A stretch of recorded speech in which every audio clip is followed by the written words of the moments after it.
जब से कोविड हुआ है तब से हम बिल्कुल भी स्कूल नहीं गए हैं, हम सिर्फ ऑनलाइन क्लासेस ले रहे हैं। माइक्रोफोन बंद होता है, वीडियो भी बंद होता है, तो मैम को खुद पता नहीं होता है कि बच्चा पढ़ रहा है, कैसा पढ़ रहा है। स्कूल में जो फन एक्टिविटीज़ हमें मिलती थी वो हम लोग ऑनलाइन क्लास में नहीं कर पा रहे हैं।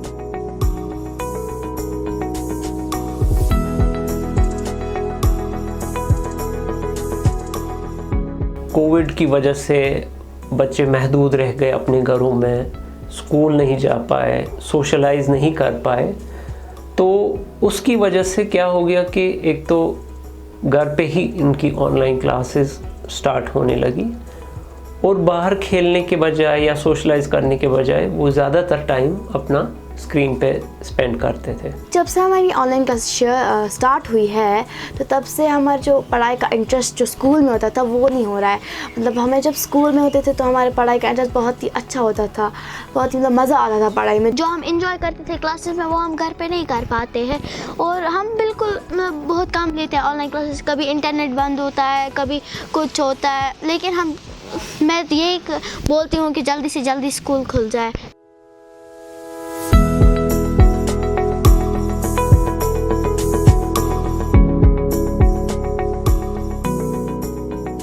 एक्सेसिव स्क्रीन एक्सपोजर की वजह से एक कंडीशन है जिसको ऑटिज़म बोलते हैं या ऑटिस्टिक स्पेक्ट्रम डिसऑर्डर बोलते हैं।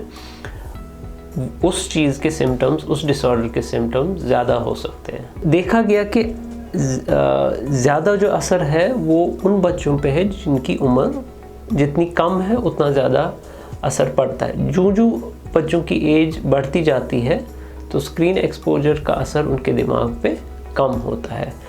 इसीलिए जो वर्ल्ड हेल्थ ऑर्गेनाइजेशन है जिसको WHO कहते हैं, उन्होंने क्लियर कट गाइडलाइंस दी है कि कितना स्क्रीन एक्सपोजर किस एज पे एक्सेप्टेबल है।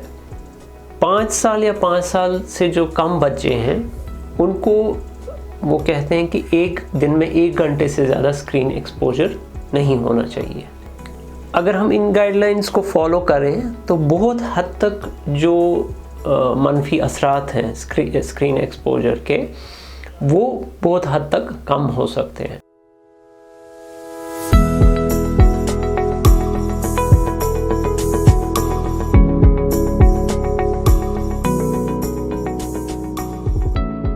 This e-learning causes a sense of isolation. Teachers don't even know if the students are listening to them, understanding what they are teaching, and this causes a sense of isolation. जो audio है, video है, वो सब कुछ बंद रहता है zoom class में। एंड जो बच्चे हैं वो अदर ऐप्स यूज़ कर रहे होते हैं during online classes. And teacher को खुद भी पता नहीं है कि मैं जो पढ़ा रही हूँ क्या वो बच्चा सुन पा रहा है या नहीं। It's very stressful looking at the screen continuously, and we don't bother to do our homework because we know that the teacher won't check it. हमारे OPDs में कुछ बच्चे ऐसे भी आए जिनको कि स्क्रीन एक्सपोजर की वजह से, जो मैं अभी कह रहा था, ऑटिस्टिक फीचर्स जिनको कहते हैं, स्क्रीन एक्सपोजर की वजह से वो हो गए थे। तो उनमें हमने पेरेंट्स को कुछ हिदायत नहीं दी, बस यही कहा कि इनका जो स्क्रीन एक्सपोजर है वो आप कम कीजिए। और जब उन्होंने वो किया तो आहिस्ता आहिस्ता बच्चे की कंडीशन वो इम्प्रूव हो गई। अगर हम ऐसा न करें और अगर वो कंटिन्यूसली रहे तो ऐसा भी हो सकता है कि एक स्टेज ऐसा पहुँचे कि उसको फिर मेडिकेशन या थेरेपीज से ट्रीट करना पड़े।